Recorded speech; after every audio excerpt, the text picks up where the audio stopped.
하나님 말씀 좀 같이 살펴보겠습니다. 하나님 말씀 고린도전서 3장입니다. 고린도전서 3장 1절에서 3절까지 말씀, 그리고 고린도전서 13장 11절 말씀인데요. 고린도전서 3장 1절에서 3절까지 일단 보시고, 고린도전서 13장 11절은 제가 또 이제 말씀 나누면서 같이 보도록 하죠. 고린도전서 3장 1절에서 3절까지 말씀입니다. 같이 보겠습니다. 고린도전서 13장 11절도요. 같이 보도록 하죠. 신약 성경 266페이지 1 Corinthians chapter 3 verse 1 to 3고요. chapter 13 verse 11입니다.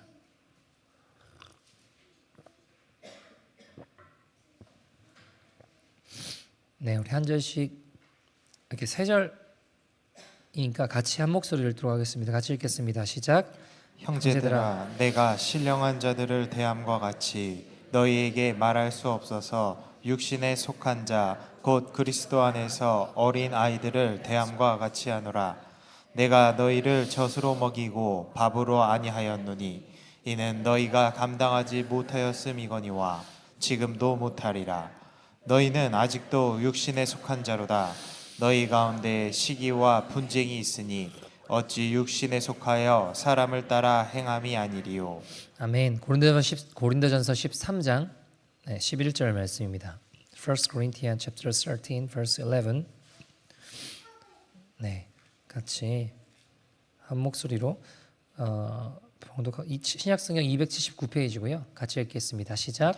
내가 어렸을 때에는 말하는 것이 어린아이 같고 깨닫는 것이 어린아이와 같고 생각하는 것이 어린아이와 같다가 장성한 사람이 되어서는 어린아이의 일을 버렸노라. 아멘. 네, 오늘 좋은 팽이로 살지 말자. 네. Do not be a small-minded person이라고 하나요? 네. small-minded person으로 살지 말자. 네. 같이 하나님 말씀 좀 살펴보려고 하는데요. 임진영 목사님이 길튼 교회를 섬기다가 마가의 다락방으로 오셨어요. 근데 이제 떠날 때 길튼 교회 성도님들한테 이렇게 이야기했거든요. 따라오지 마라. 여기 새로 오신 목사님 잘 섬겨라. 그런 귀한 길 걸어갔으면 좋겠다라고 하고 이제 마가의 다락방으로 오셨죠. 근데 마음에 따라오지 말라고 했지만 속으로는 사람들이 많이 따라올 줄 알았대요. 근데 아무도 안 따라오더래요. 물론 이제 갈 때 필요한 사람들을 데려가긴 했어요. 또 이제 이렇게 사역자들이나 또 필요한 성도님들을 데려가긴 했는데 그 외에는 이제 오지 마라. 여기 잘 섬겨라고 했는데 마음에 아무도 안 따라오니까 좀 서운하더래요. 목사님 없으니까 힘들다고 그립다고 이럴 줄 알았는데 거기 이제 최성열 목사님이라는 분이 오셨는데 딱 붙어서 예배드리고 있더라는 겁니다. 근데 이상하게 그렇게 말을 하고 왔지만 이상하게 한켠에 서운하더래요. 여러분, 저희도 교회 보면 새로 오는 분들이 많이 계시죠. 근데 이제 새로 오시는 분들이 참 많이 계신데 그분들이 교회를 잘 만약에 섬겨요. 예를 들어서 처음에 내가 어렵게 고생해서 섬겼는데 점점 새로운 사람들이 잘 섬기고 교회가 잘 돼요. 그러면 서운한 마음이 들까요? 기쁜 마음이 들까요? 대답을 안 하신다고 피해갈 수는 없습니다. 여러분, 저는 여러분이 기뻐하는 마음이 클 거라고 믿습니다. 믿음으로. 아멘. 네, 여러분, 제가 이번에 아내랑 이제 이야기를 하거나 이렇게 있다가 하나님께서 아내를 이렇게 쫙 세우는 모습을 상상을 해봤어요. 제 마음에 시세 많은 마음이 드는 거예요. 그걸 상상을 했는데 제 아내인데, 심지어 아내인데, 물론 이내 잠깐 그 마음이 들었지만 이내 마음을 고쳐먹고 내가 망해도 아내를 세우는 사람이 되자라고 또 기도하고 했지만 그런 마음이 일어난 제 모습을 보고 제가 놀랐어요. 사실 내가 진짜 small minded person 존팽이가 되면 안 되는데 내 그릇이 그거밖에 안 되나 이런 생각이 물론 잠깐이었지만 그래도 그런 생각이 든 제 모습을 보고 되게 놀랐었던 것 같아요. 여러분, 우리는 유치하게 삐지고 싸우고 갈라지고 위로만 구하는 영적인 어린아이 옷을 벗어야 합니다. 존팽이가 되면 안 됩니다. 여러분, 오늘 본문 고린도전서 3장에 보시면 1절에 육신에 속한 자에 대해 설명을 하며 곧 어린아이에 대해서 이야기를 하죠. 3절에 그 자가 어떤 자라고 이야기를 하냐 하면 시기와 분쟁이 있다라는 겁니다. 다시 말하면 육신에 속한 자는 어린아이를 이야기하는데 이 어린아이는 시기와 분쟁이 있는 자다라고 그 특징에 대해서 설명을 하고 있죠. 다른 사람들을 시기하고 부러워하고 결국 분쟁하는 마음을 갖는 자다라고 성경이 이야기하고 있습니다. 여러분, 어린 아이들이 싸우는 걸 보면 무슨 세계 평화를 어떻게 구해야 되냐, 대통령이 누구냐 이런 걸로 싸워요? 작은 것 가지고 유치한 것 가지고 싸우지 않습니까? 과자 하나 가지고 사탕 하나 가지고 싸운다고요. 유치한 거 가지고 싸운다고요. 우리가 주의 몸된 교회에서 비본질적인 것으로 싸우는 일은 없어야겠습니다. 여러분, 교회 안에 참 재밌는 현상 중에 하나가 뭐냐 하면 상처받은 사람은 많아요. 상처 한번 받아보신 분 있냐고 하면 다 손을 들걸요? 근데 반대로 상처 그럼 준 사람 손 들라고 하면 아무도 손을 안 들어요. 이상하잖아요. 상처를 다 받았다고 하는데 준 사람이 없어요. 상처 준 사람 손 들어가면 손을 아무도 안 들어요. 다들 무슨 기억만 있는 거예요? 상처 받은 기억만 있는 겁니다. 여러분, 사랑하는 성도 여러분, 우리가 상처받았다 이런 말은 이제 좀 그쳤으면 좋겠습니다. 여러분, 누구에게나 상처는 있어요. 그러나 그래서 나 교회 안 갈 거야, 나 이거 상처받아서 이렇게 할 거야, 여러분 그거는 나 성숙하지 못하다, 나 미성숙하다, 나 존팽이다 라고 이야기하는 거예요. 물론 누구에게나 그런 시간들이 있습니다. 그러나 항상 그렇다고 한다면 영적 어린아이, 육에 속한 사람이라는 것입니다. 우리는 품어주고 위로해주고 격려해주는 영적으로 장성한 자들 되기를 소원합니다. 그래서 오늘 본문 고린도전서 13장 11절에 보시면 이렇게 이야기하죠. 같이 읽어볼까요? 다시 읽어보겠습니다. 시작. 내가 어렸을 때에는 말하는 것이 어린아이와 같고 깨닫는 것이 어린아이와 같고 생각하는 것이 어린아이와 같다가 장성한 사람이 되어서는 어린아이의 일을 버렸노라. 아멘. 자, 장성한 사람이 돼서 어린아이를 버렸대요. 어린아이의 특징은 뭐라고 했나요? 시기와 분쟁이 있는 자다 말씀드렸죠. 시기와 분쟁의 어린아이의 모습을 버린 장성한 그리스도인이 되는 저와 여러분 되기를 소원합니다. 여러분, 사람은 누구나 관심이 필요해요. 여러분도 그러시죠? 여러분, 저도 그런데 저만 그런가요?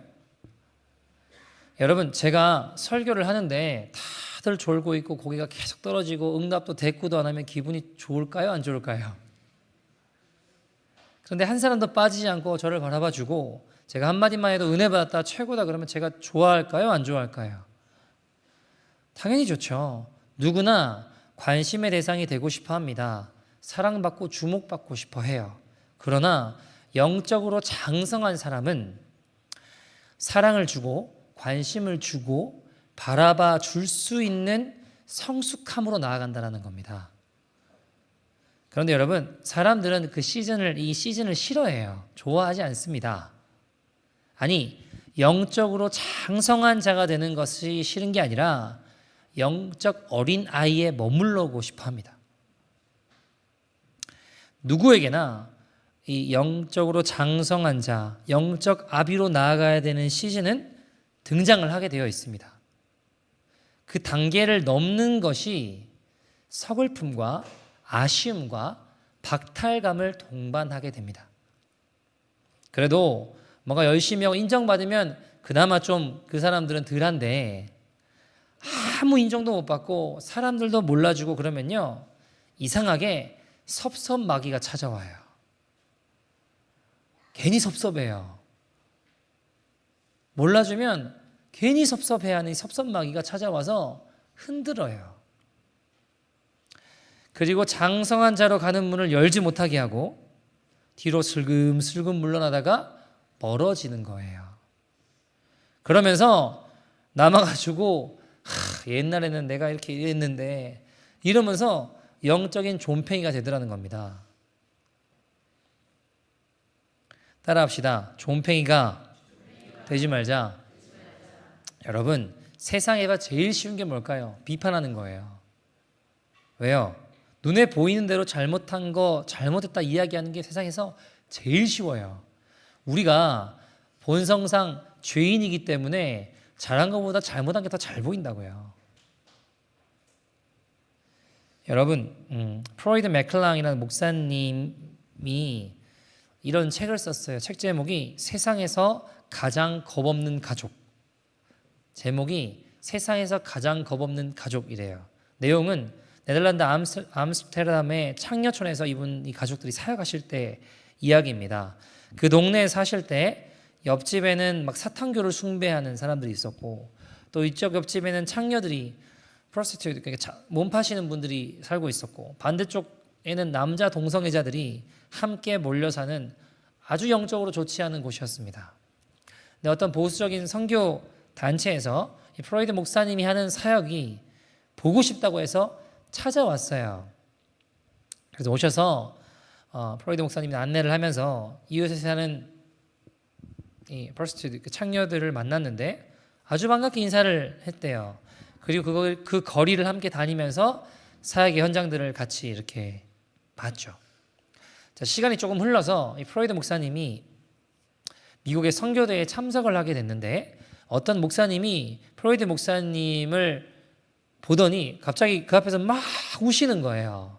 알고 보니까 그때 그 네덜란드에 오셨던 분 중에 한 분이셨습니다. 그리고 이렇게 이야기합니다. 당신이 우리를 그 창녀촌으로 데리고 다닐 때 내 눈에는 한 무리의 창녀들과 마약 중독자들만 보였습니다. 그런데 당신이 당신 이웃에 있는 소녀들에게 인사를 하며 그들의 이름을 불렀을 때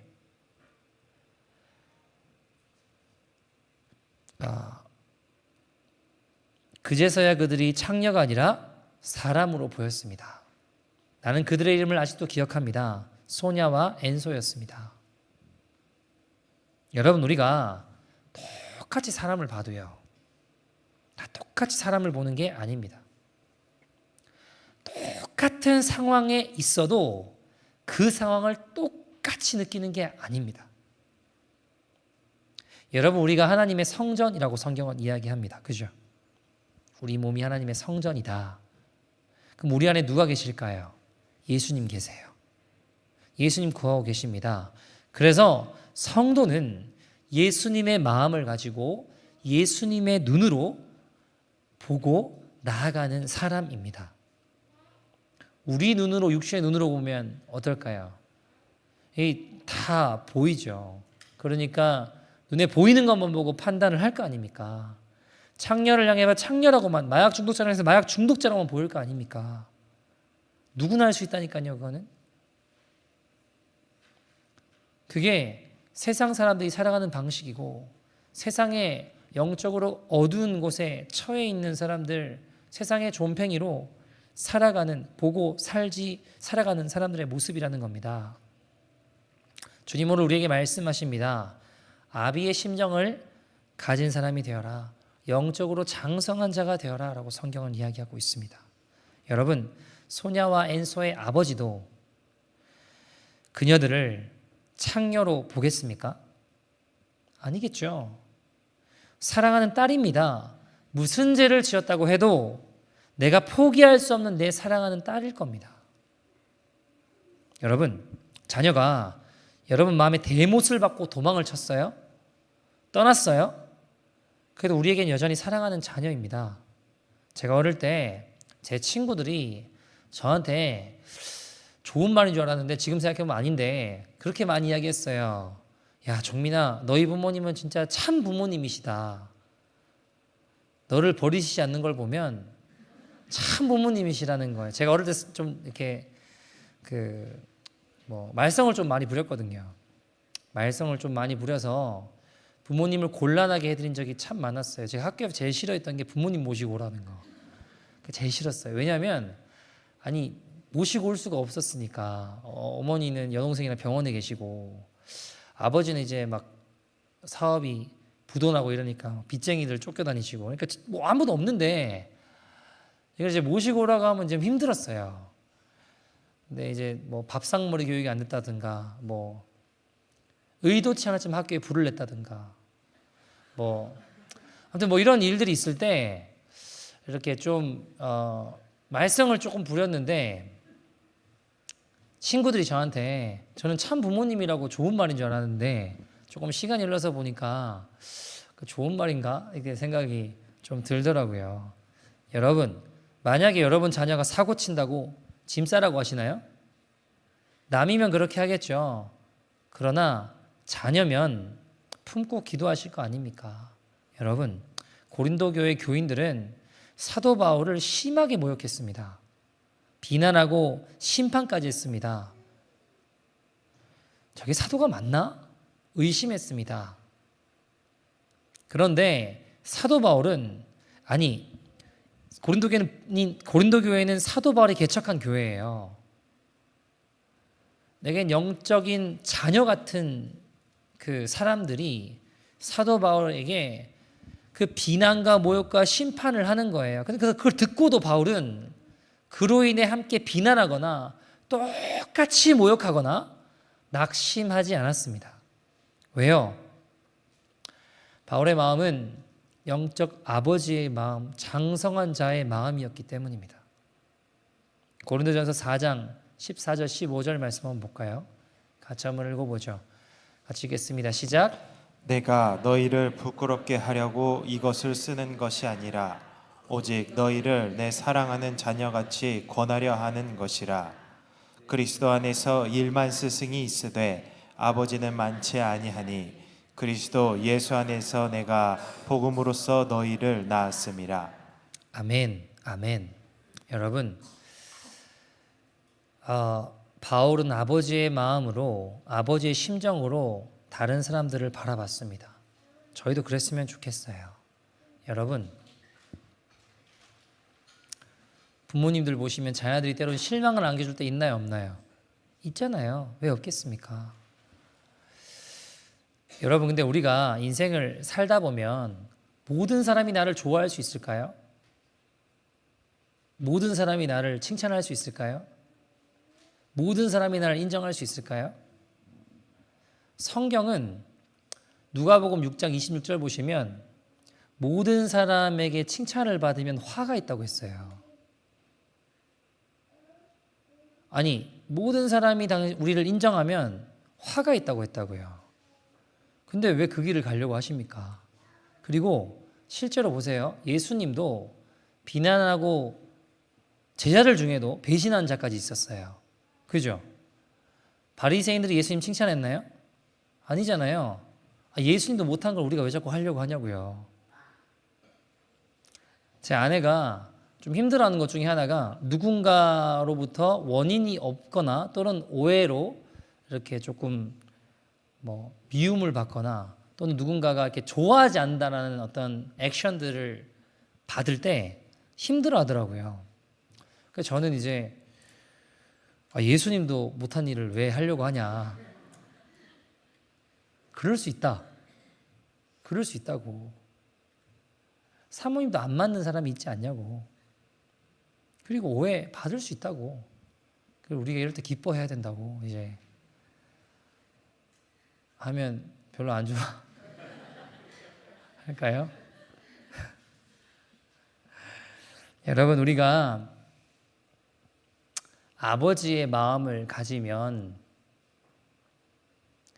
제가 제 아내랑 결혼을 하고 캐나다로 올 때 박보영 목사님 어머니가 이제 두 가지 이야기를 해주셨거든요. 첫 번째가 뭐냐면 성도들을 너보다 귀하게 여겨라고 하셨어요. 두 번째는 성도들 중에 이제 어려움이나 어떤 어려움을 끼칠 수 있는 상황도 있을 수 있잖아요. 성도들을 네 자녀라고 생각해라. 그러면 바로 잘 걸어갈 수 있을 거다 하시더라고요. 여러분 자녀면 그래서 아내가 속으로 그런 생각도 했대요. 자녀면 때려도 되냐고 이제 이제 아니면 농담으로 이제 그렇게 이야기했다고 하던데 생각만 말씀을 드리진 않고 그냥 속으로만 이제 했다고 하던데 어쨌든 여러분 자녀라고 생각을 하면 그 심정으로 바라보는 눈이 있으면 쉽게 버리거나 안 된다고 내팽개치거나 짐싸라고 하지 않을 거예요. 그 프로이드 목사님이 이 몸파시는 분들이나 창녀분들에게 사역할 때도 그들의 이름을 불러줬잖아요. 그죠? 그러니까 아버지의 마음이었던 것 같아요. 그래서 같이 갔던 다른 분들이 놀랐던 거죠. 더 이상 마약 중독자나 창녀들로 보이지 않았던 거거든요.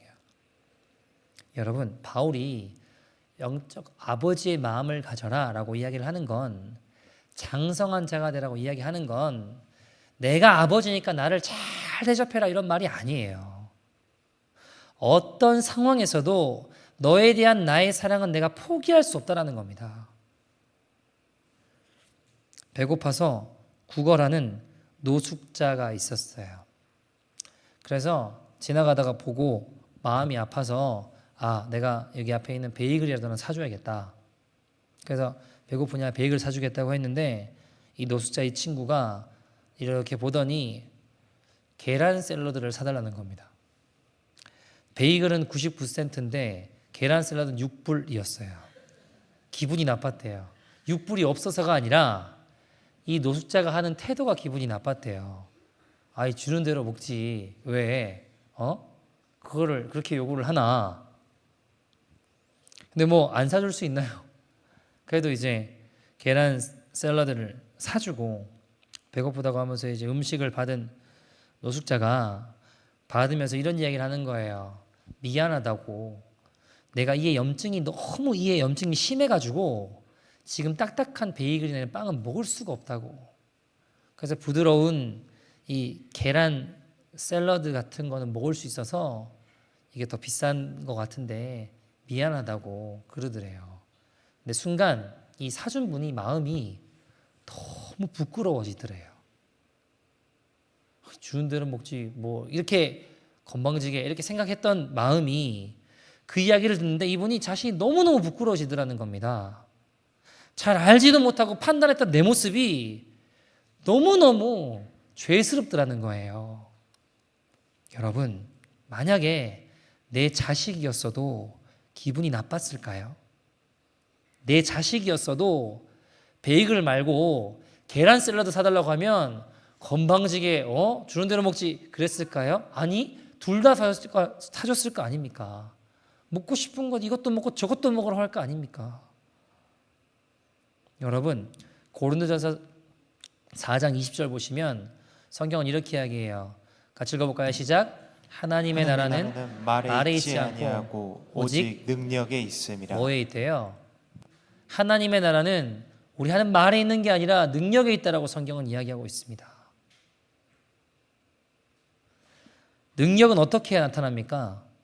예수님의 마음을 가지고 영적으로 장성한 자가 되어 영혼들을 섬길 때 나타나는 거예요. 그 마음을 가지고 영혼들을 섬기면 하나님의 나라가 임하는 능력을 맛볼 수 있어요. 그 맛을 본 사람들은 그 섬기는 자리로 나아가게 되더라고요. 여러분, 제가 뭐 다 지금 구구절절 이야기 드릴 수는 없겠지만 제가 예수님 만나고 기쁜 마음으로 사역을 한다고 하면서 제가 이거 완전히 끝난 건가 하는 시기들이 있었어요. 엎어져서 나 같은 사람 이 길 갈 수 없나 라는 생각이 드는 시기들이 있었습니다. 그래서 이제 마음에 더 이상은 이 길 못 가겠다. 사역을 그만둬야겠다. 그냥 종이 아니라 평범하게 살면서 조용히 살아야겠다 생각하며 좌절과 낭망의 자리로 나아갈 때가 있었습니다. 나 같은 놈은 주님도 어쩔 수가 없다. 나 같은 놈은 주님은 나 같은 놈 보시면 너는 이제 안 되겠다 하실 것 같더라고요. 마음에. 이제 다 버리고 이 공동체에서 떠나서 평범하게 그냥 살아야겠다 하는 때가 있었습니다. 그래도 제 멘토셨던 박보영 목사님께는 말씀을 드려야 될 것 같아서 드리고 가야 될 것 같아서 목사님께 말씀을 이렇게 드렸어요. 목사님, 저는 이제 안 될 것 같습니다. 제가 이제 이 길을 그만두고 하산하겠습니다. 저 같은 죄인은 해도 안 되는 것 같습니다. 그렇게 말씀을 드렸어요. 그러니까 목사님이 저를 이렇게 물끄러미 보시더니 다시 결단해라 그러시더라고요. 다시는 같은 죄를 짓지 말고 거룩한 결단으로 하나님께 너희 생명을 드려라 그러시더라고요. 그럼 하나님께서 너에게 인도해 줄 거야 하고 실패와 절망으로 야 나는 안 되나 완전히 망가졌다 생각하는 제 인생을 품어주시더라고요. 그리고 다시 시작해서 지금 이 자리에 있습니다. 여러분, 저는요 지금도 그런 마음이 있어요. 저는 제가 얼마나 흉악한 죄인인지 잘 알아요. 주님이 저를 보시고 너는 안 되겠다, 너는 지옥 가야겠다 하셔도 할 말이 없다라는 걸 제 스스로가 알아요. 내가 얼마나 흉악한 죄인인지. 그래서 그분의 은혜가 없으면 내가 진짜 살아갈 수가 없구나라는 마음, 생각과 마음을 늘 먹고 알고 있어요. 여러분,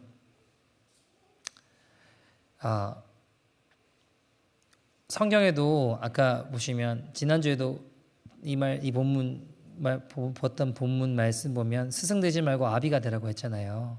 스승은 어때요? 쉬워요. 보이는 것만 보고 판단하면 스승은 누구나 될 수 있다고요. 그래서 그리스도는 1만 스승이 있대요. 근데 아비는 많지 않다라고 하는 이유가 뭘까요? 여러분, 스승은 너 이게 문제다, 안 된다, 누구나 할 수 있다니까요. 근데 아비는 달라요. 아비의 마음은 배신하고 쓰러진 베드로를 찾아가서 절망과 좌절에 신음하고 있는 그를 일으키더라고요. 그게 아버지의 마음입니다. 여러분, 영적 어린아이에 머물지 마십시오. 존팽이가 되지 마십시오. 여러분, 나이가 찬다고 해서, 나이를 먹는다고 해서 영적으로 장성해지는 게 아니더라고요. 나이를 먹는다고 사람이 무조건 성숙해지나요? 그렇지 않잖아요. 나이에 관계가 없습니다. 사랑으로 열매 맺고 누구나 섬길 수 있는 영적 아비가 되어야 함을 성경은 우리에게 권고하고 있는 것이죠. 우리에게 주어진 이 영적 아비로서의 부르심에 응답하여 그 걸음문을 내딛는 우리 모두가 되기를 소원합니다. 여러분, 또한 우리에게 주신 그 아름다운 문을 열고 들어갈 때 주님 우리에게 새 힘을 주실 줄 믿습니다.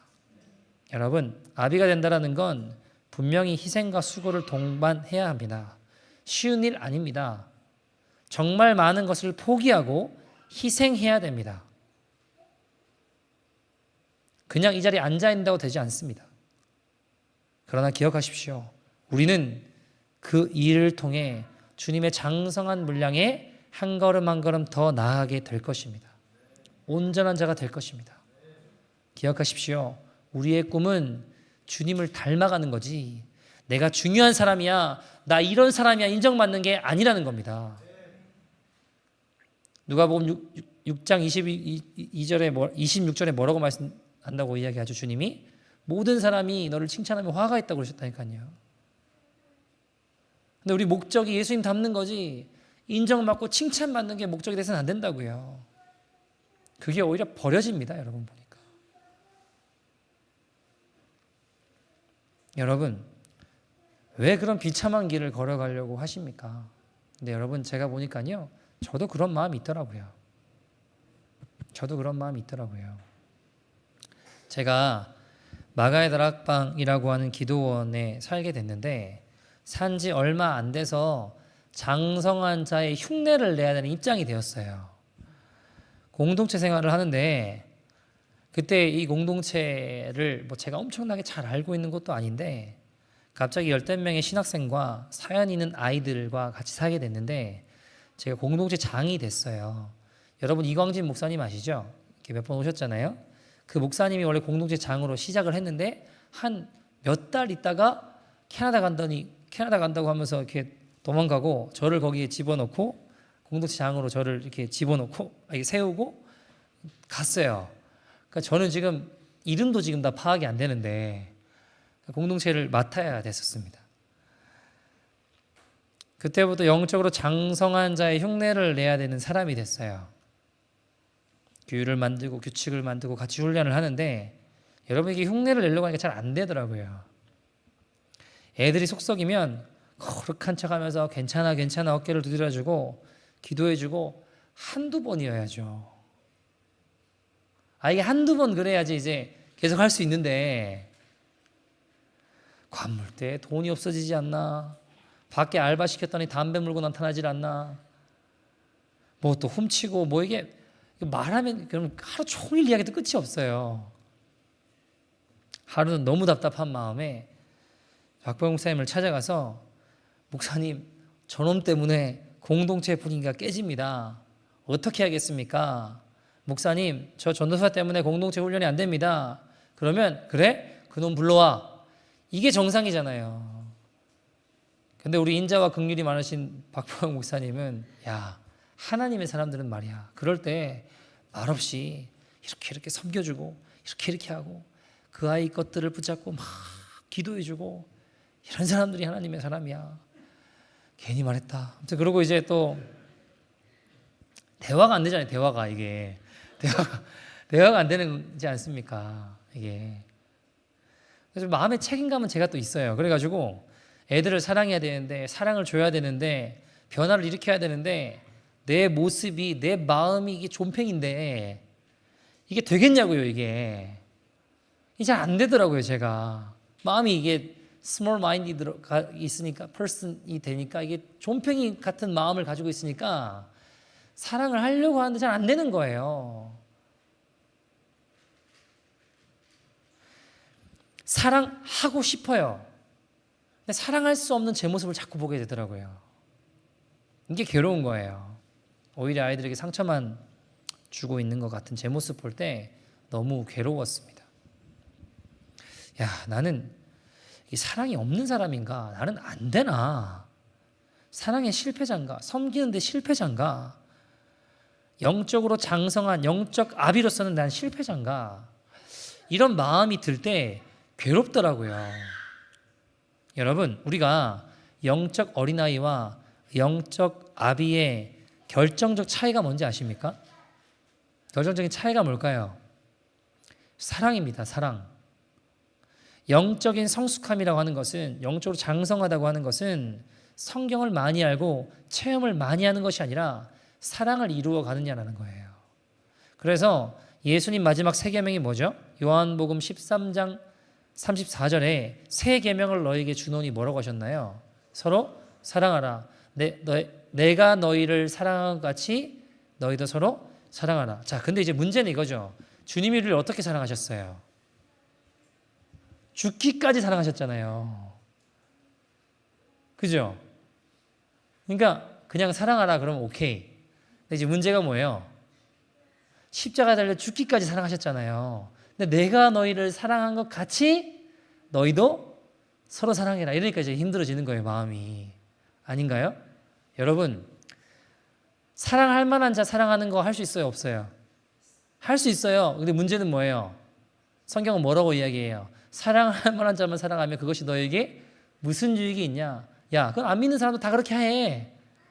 너희가 정말 예수를 믿는다면 뭐라고 말씀하시는 거예요? 사랑할 수 없는 자를 사랑하라는 거예요. 이러니까 이제 힘든 거예요, 이게. 말 잘 듣고 이쁜 짓 하고 그러면 얼마든지 사랑할 수 있죠. 근데 맨날 돈이 없어지고 심부름 시키면 담배 물고 오고 말 이야기하면 네 해놓고 돌아서면 또 사고 치고 있고 경찰서 가서 또 데려오고 아무튼 여러 가지 사건 사고들이 끊임없이 일어나다 보면 처음에는 거룩한 결단을 가지고 한다니까요. 근데 이게 자꾸 반복되면 어때요? 마음이 지치고 사랑보다는 어떤 마음이 들까요? 야, 저놈이 어떻게 이럴 수가 있나 이런 생각이 드는 거예요. 그러니까 사랑할 수 없는 내 모습을 보면서 이게 괴로워지더라고요. 그 계명을 성취하고 계명 안에 성숙한 사람이 장성한 사람입니다. 여러분, 근데 보니까요, 이 말씀은 이 계명은 푹신한 침대에서 조용한 서재에서 안락한 나만의 공간에서 성취되는 것이 아니라 치열하게 영혼을 품는 그 영적 아비의 자리에서 성취될 수 있는 것이 서로 사랑하라는 말씀이더라고요. 그 현장을 밟지 않으면요, 그 자리로 안 나가요. 그 치열한 현장 가운데 안 되지만 그 자리에서 거룩한 결단으로 치열하게 싸우는 자리에서 그 성령님이 힘을 주시고 그 사랑으로 인도해 주시고 하시더라고요. 나랑 잘 맞는 사람이랑 누가 못 다녀요? 나 괴롭게만 하지 않는 사람이랑 같이 있는 게 뭐가 어렵겠습니까? 서로 사랑하라는 말씀은 조금 그 선을 넘어서 조금 힘들고 어렵고 눈물 흘리고 흔들리고 두려워하고 괴로워하는 그 영혼들에게 나아가는 거예요. 여러분 보고 책임지라는 거 아닙니다. 여러분 할 수 있는 것부터 해보세요. 사랑합시다. 손 내밀어주고 문자도 하나 더 하시고요. 대단한 거 아니더라도 할 수 있는 것부터 시작하는 거예요. 생명을 내어주시며 사랑한 사랑으로 나아가기 위해서 어떻게 그걸 그렇게 해? 못해가 아니라 여러분 지금 현장에서 여러분 상황에서 할 수 있는 작은 것부터 시작하는 거예요.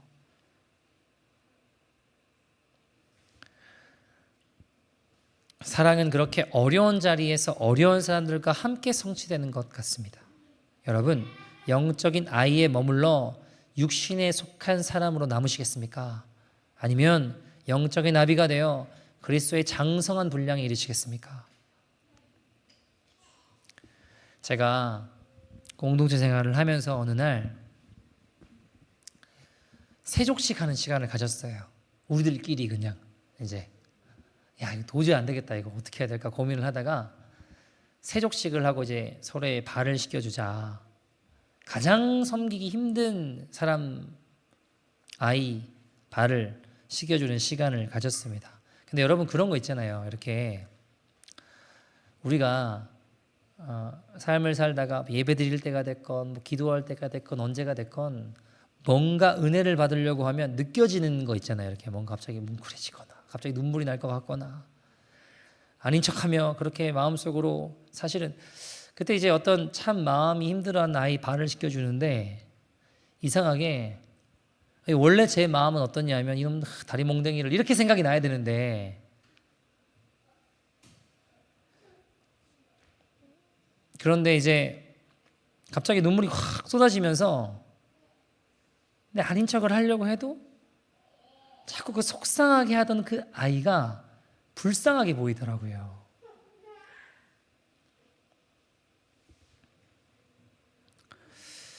그때는 몰랐는데 이렇게 제가 나와서 살다 보니까 이제 같이 기도할 텐데 여러분 그때가 그립더라고요. 가끔씩 이렇게 지금 그때 생각들을 하다 보면 그리울 때가 있더라고요. 왜냐하면 지금 나와서 혼자 뭐 지내다가 또 결혼도 하고 내 공간도 생기고 내 것이라는 것들이 생겼어요.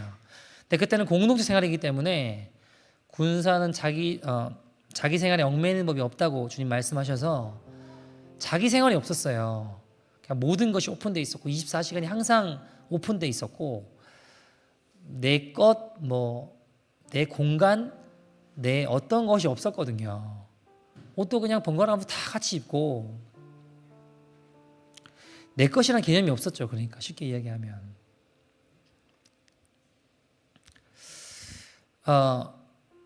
지금은 내 공간도 생기고 내 것이라는 것이 이것저것 생겼어요. 그때는 그렇게 부러워하던 것들이 지금은 가지게 되었어요. 더 이상 제가 말도 안 되는 애들과 같이 살면서 수고하거나 희생하거나 양보할 일이 없게 되었습니다. 근데 이상하게요. 그때부터 신앙의 위기가 찾아오더라고요. 정말 어떻게 보면 평범하디 평범한 누구나 누릴 권리가 있는 편안함과 부담 없는 제 삶은 시작되었지만 어느 날부터 느껴지기 시작한 것은 내 삶에 주님을 닮아가고 그분의 뜻을 행하고 주 안에 거하는 삶이 뭔가 희미해져 가는 것 같은 거예요. 치열하게 고민 안 해도 되는데 이제는 그렇게 무너져가는 것 같은 거예요. 점점 간증이라고 이야기하는 건 과거의 것만 떠올리게 되는 것 같은 거예요. 오늘 내 삶에 매일 부어주신 하나님의 은혜들이 있는데 과거 시절 치열하게 살았던 과거 이야기만 하고 있는 제 모습을 보게 되더라고요. 좁은 길은 점점 멀어져만 가는 거예요. 여러분, 내 것 하나 없이 모든 것 공유하고 별것도 아닌 것 때문에 힘들어하고 같이 살아가며 겪어갔던 그때가 어쩌면 영적으로는 하나님과 가장 가까이 있을 때였지 않나. 주님이 가장 가까이 나를 지켜보고 계신 때지 않았을까. 왜냐하면 그때 저를 가장 많이 다듬으시는 때였기 때문입니다. 그때 훈련이 없으면 지금의 저도 없기 때문이죠. 그땐 그렇게 안 됐지만 몸부림치던 아비로서의 걸음을 통해 저는 주님이 안 되는 나를 이끌고 가고 계시는 거구나 하는 생각을 해봐요. 안 되었지만 장성한 자로서 우리의 발걸음을 옮길 때 주님을 더 알아가고 닮아가고 배워가는 것입니다. 요한일서 4장 17절은 이렇게 이야기합니다. 이로써 사랑이 우리에게 온전히 이루어진 것은 우리로 심판날에 뭐를요? 담대함을 가지게 하려 함이니 주께서 그러하심과 같이 우리도 이 세상에서 그러하니라. 자, 보세요. 사랑을 이루면 주님의 심판대 앞에 우리가 어떻게 된다는 거예요? 담대함을 얻는다고 성경은 이야기합니다. 다시 말해 심판날에 주님 앞에 딱 섰을 때 주님 찾으시는 게 뭐라는 거예요?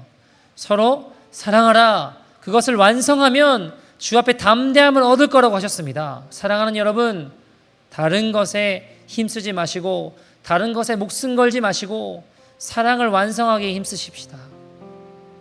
그래서 정말 심판날에 주 앞에 담대함을 얻는 저와 여러분 되기를 소원합니다. 여러분, 그저 판단과 정죄가 난무하는 이 세상에 돌아가는 것들에 머무르는 인생이 아니라 사랑을 이루어가는 영적 아비가 되어 온전한 사람으로 그리스도의 장성한 분량에 이르는 저와 여러분 되기를 간절히 소원합니다. 같이 한번 기도할까요? 이 시간 기도할 텐데